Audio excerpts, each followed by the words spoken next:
रीना बहुत ही गरीब थी, लेकिन फिर भी वह अपने परिवार को खुश रखने की कोशिश करती थी। रीना के परिवार में उसका बेटा मोनू और उसका पति विक्रम रहा करते थे। विक्रम लगभग 5 महीने से बीमार था। डॉक्टर ने उसे कंप्लीट बेड रेस्ट के लिए कहा था, जिस कारण रीना को घर और बाहर दोनों का काम अकेले ही करना पड़ता था। रीना, बर्तन धोने के बाद मूंग दाल का हलवा बना देना।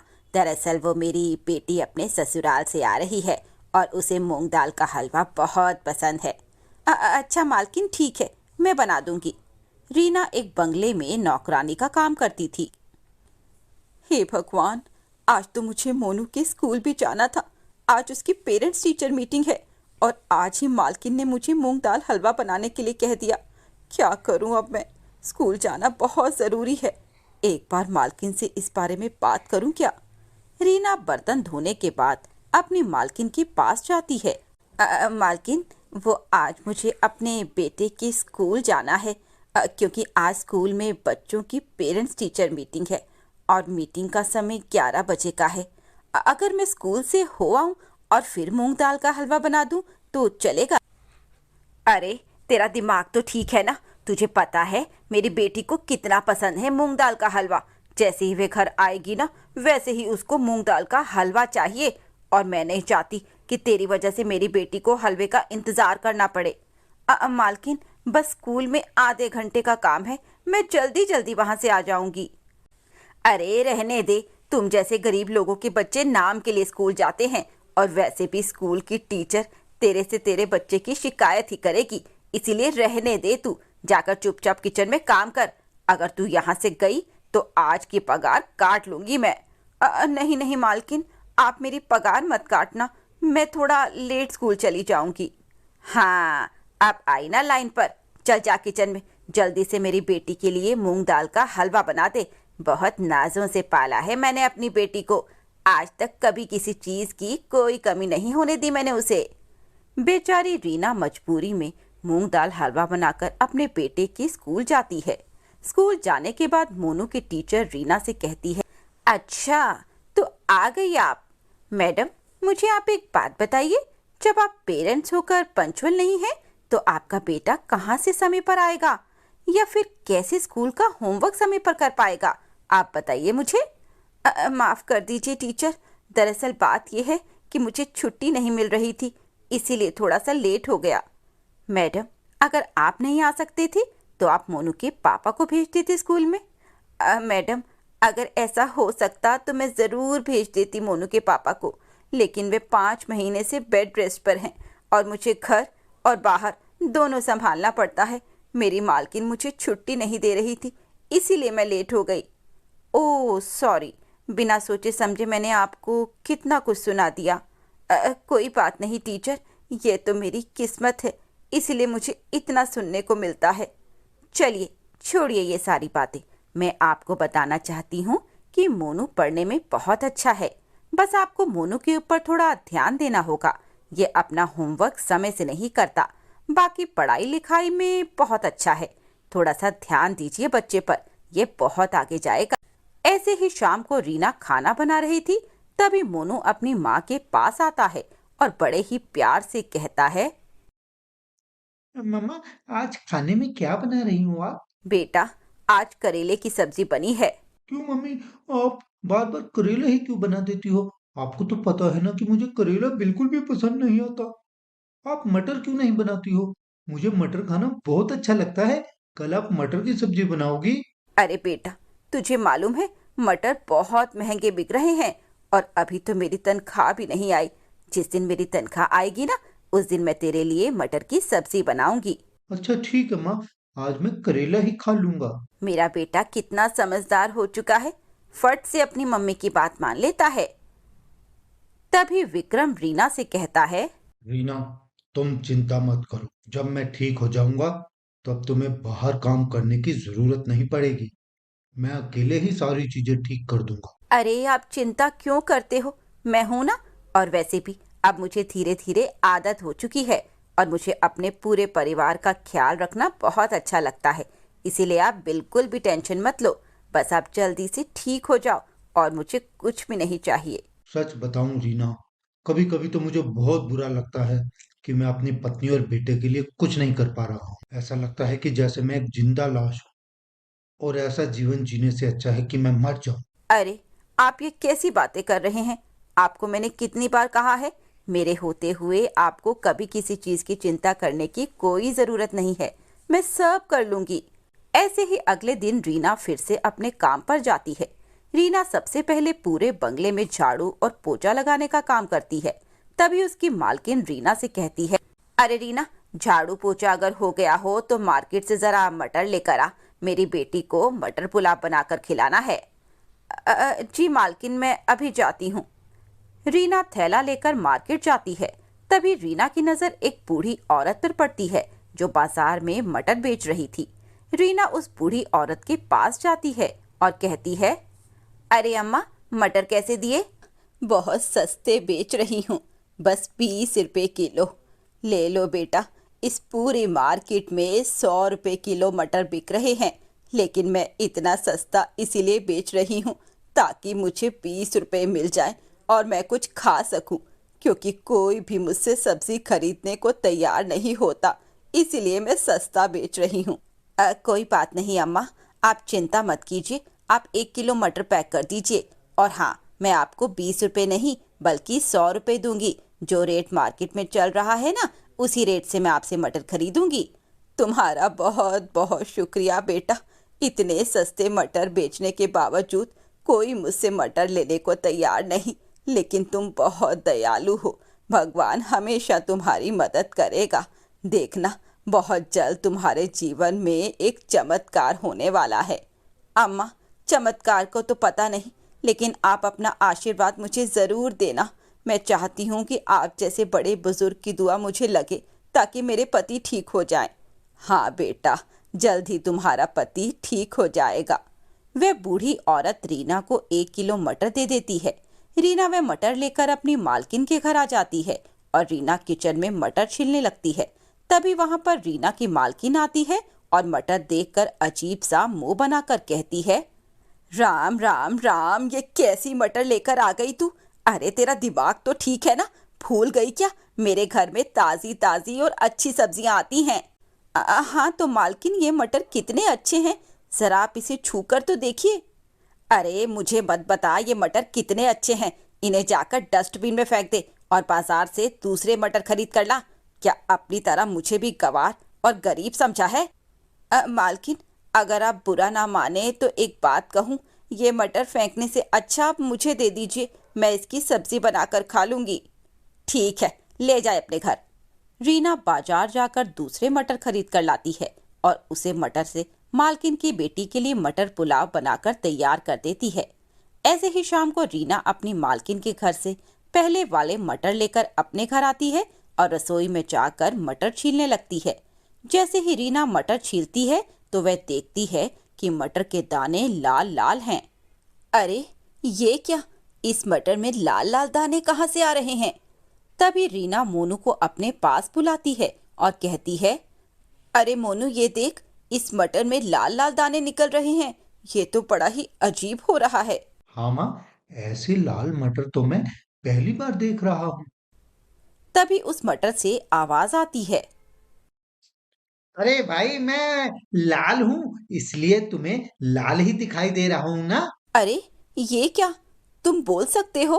हाँ भाई, मैं बोल सकता हूँ। और अगर मैं तुम्हें मिला हूँ तो इसका मतलब ये है कि अब से मैं तुम्हारा गुलाम हूँ। तुम मुझे जो कहोगे मैं वही करूँगा, क्योंकि मैं एक जादुई लाल मटर हूँ। क्या, जादुई लाल मटर? माँ, ये जादुई लाल मटर है क्या? बड़े ही नादान हो तुम दोनों। अरे मैं एक जादुई लाल मटर हूँ और अब से मैं तुम्हारा गुलाम हूँ और मैं अपनी जादुई शक्तियों से तुम्हारी हर इच्छा पूरी करूंगा।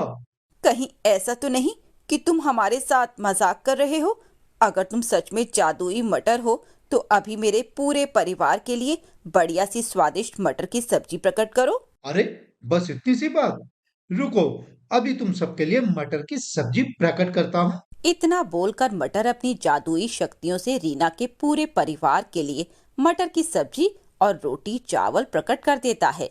यह देखकर रीना और मोनू हैरान थे। तभी रीना मटर से कहती है, मुझे यकीन हो गया, कि तुम एक जादुई लाल मटर हो। अगर तुम सच में मेरी इच्छाओं को पूरा कर सकते हो तो भगवान के लिए मेरे पति को ठीक कर दो।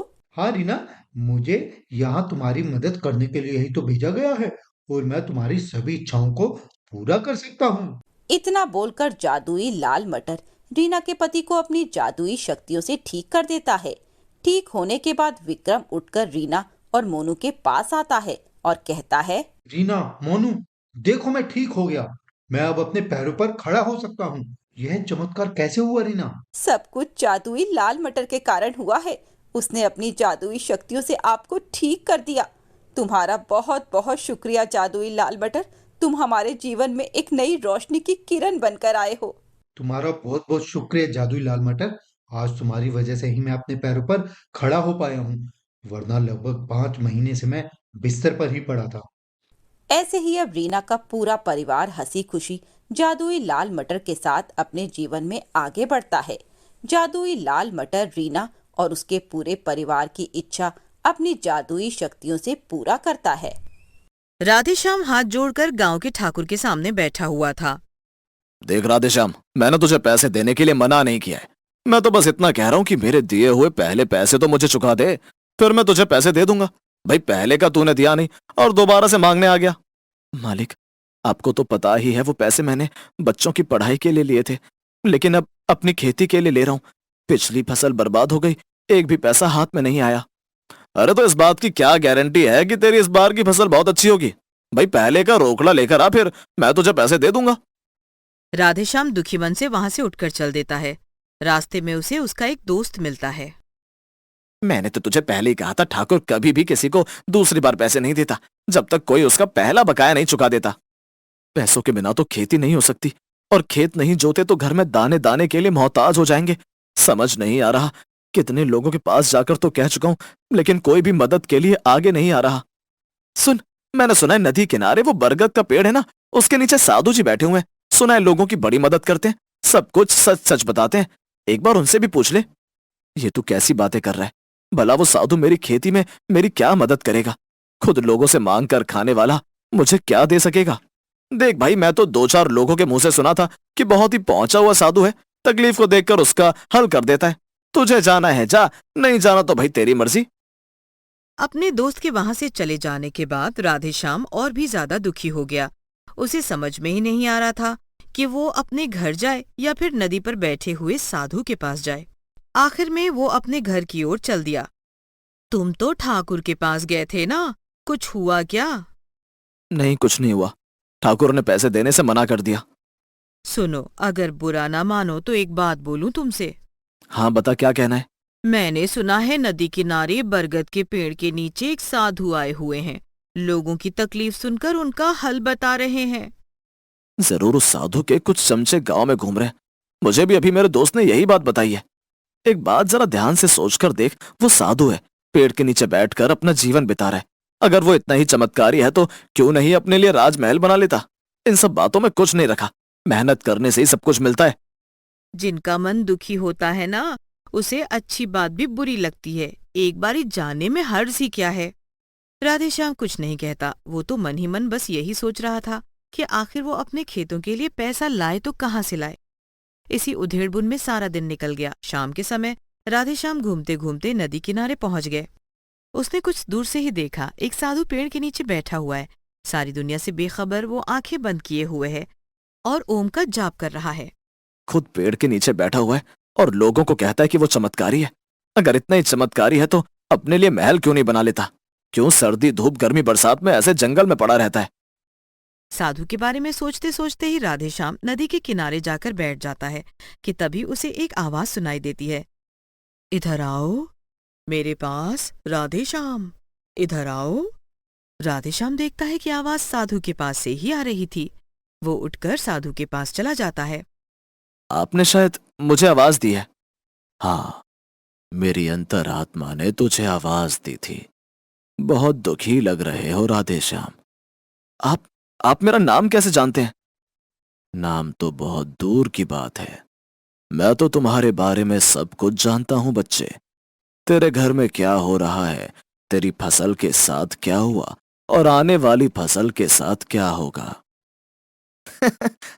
आपने सब कुछ मेरे बारे में पता कर लिया होगा, लेकिन आगे आने वाली फसल, साधु महाराज, फसल उगेगी तो आपको उसके बारे में पता चलेगा। मेरे पास तो पैसे ही नहीं है। राधेश्याम को यूं हंसता हुआ देखकर साधु मुस्कुराने लगे। फिर साथ में रखे हुए एक कमंडल के पानी में से उन्होंने एक सिक्का निकालकर राधेश्याम को दिया। ये ले, जा इसे बेचकर अपनी फसल उगा ले।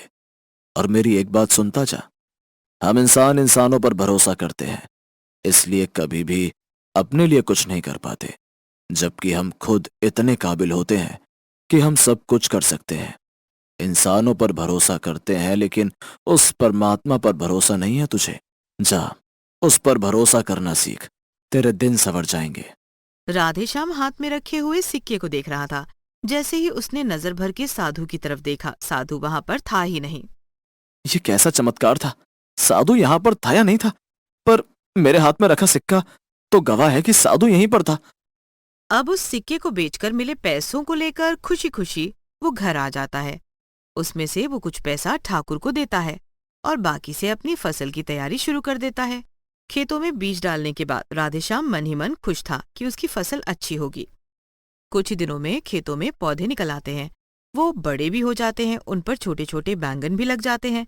लेकिन 2 दिन बाद जब राधेश्याम अपने खेतों में आता है तो हैरान हो जाता है।